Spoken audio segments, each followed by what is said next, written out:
Bismillahirrahmanirrahim. Assalamualaikum warahmatullahi wabarakatuh.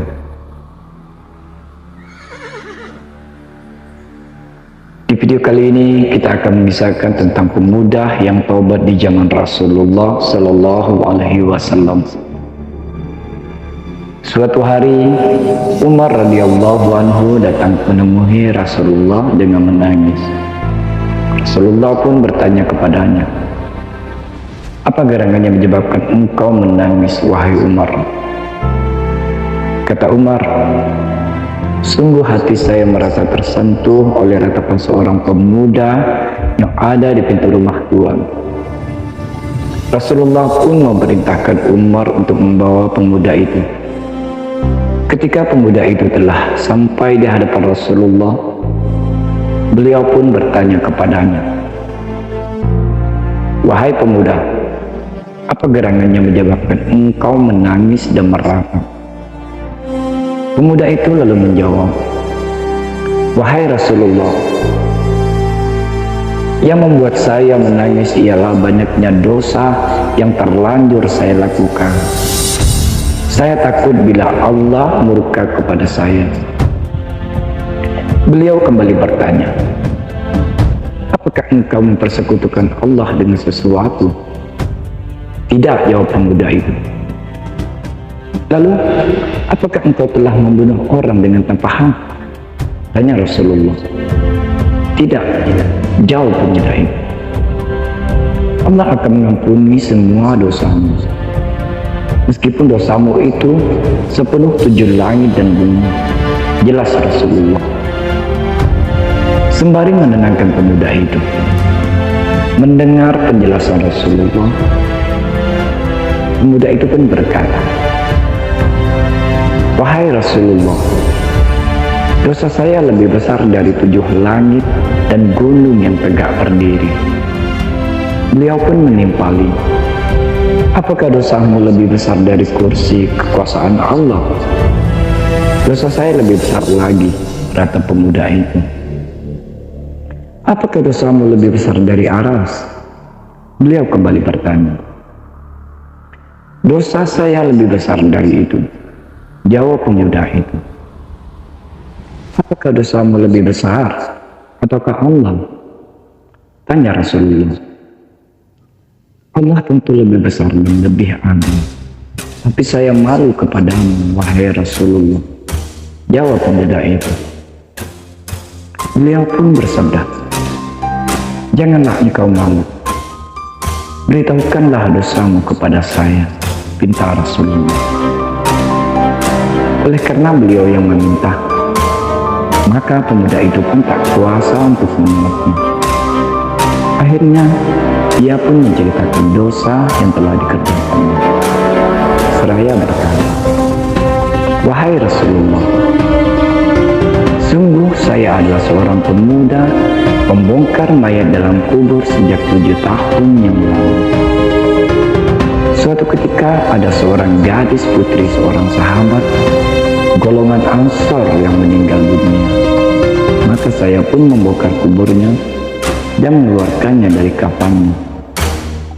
Karena tergoda bisikan syaitan, saya pun menggaulinya. Tiba-tiba gadis itu berbicara, 'Tidakkah engkau malu kepada kitab Allah dan pada hari dia meletakkan kursinya untuk memberikan hukum serta mengambil hak orang yang dianiaya dari orang yang telah menganiayanya? Mengapa engkau jadikan aku telanjang di hari perhimpunan kelak dari orang-orang yang telah meninggal dunia? Mengapa engkau jadikan aku berdiri dalam keadaan junub di keharibaan Allah?" Mendengar cerita itu, Rasulullah pun meloncat karena gusarnya. Dengan suara keras, beliau berkata, "Wahai pemuda fasik, keluarlah dan jauh-jauhlah kamu dari saya. Tidak ada balasan yang pantas untukmu kecuali neraka." Pemuda itu pun keluar dengan menangis sejadi-jadinya. Ia menjauh dari khalayak ramai dan menuju ke padang pasir yang luas. Dengan tidak mau makan dan minum sesuatu pun, serta tidak bisa tidur sampai 7 hari lamanya. Tubuhnya pun menjadi lemah dan lunglai. Hingga ia pun jatuh tersungkur di permukaan tanah berpasir yang maha luas itu. Seraya meletakkan wajahnya di pasir sambil bersujud. Wahai Tuhan, aku adalah hamba-Mu yang berdosa dan bersalah. Aku telah datang ke pintu Rasul-Mu agar dia bisa menolongku di sisi-Mu. Namun ketika ia mendengar dosaku yang sangat besar, ia mengusir dan mengeluarkan aku dari pintunya. Kini aku datang kepadamu, agar Engkau berkenan menjadi penolongku di sisi kekasih-Mu. Sesungguhnya Engkau maha pengasih kepada hamba-hamba-Mu. Tak ada lagi harapanku kecuali kepadamu. Kalau tidak mungkin, maka lebih baik kirimkan saja api neraka dari sisi-Mu, dan bakarlah aku dengan api itu di dunia-Mu ini, sebelum aku Engkau bakar di akhirat-Mu nanti. Sepeninggal pemuda itu, Rasulullah pun didatangi oleh malaikat Jibril. Seraya berkata, wahai Rasulullah, Allah telah mengirimkan salam kepadamu. Beliau pun menjawab salam Allah. Setelah itu, malaikat Jibril kembali bertanya, Allah bertanya kepadamu, apakah kamu yang telah menciptakan para makhluk? Beliau menjawab, tentu saja tidak. Allah yang telah menciptakan semuanya. Allah juga bertanya kepadamu, apakah kamu yang telah memberi rezeki kepada makhluk-makhluk Allah? Malaikat Jibril kembali bertanya, tentu saja Allah lah yang memberikan rezeki kepada mereka, bahkan juga kepadaku. Jawab beliau, apakah kamu yang berhak menerima taubat seseorang?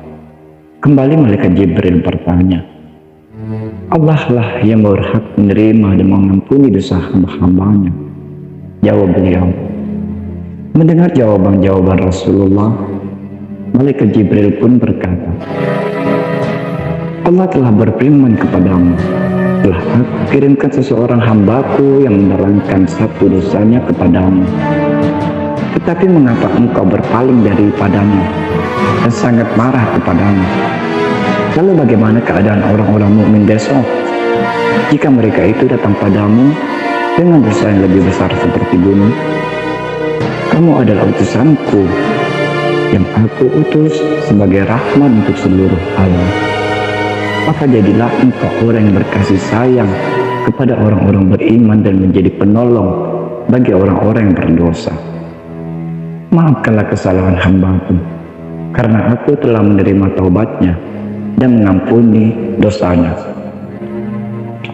Mendengar teguran Allah, Rasulullah pun mengutus beberapa orang sahabatnya untuk menemui pemuda yang pernah diusir Rasulullah tersebut.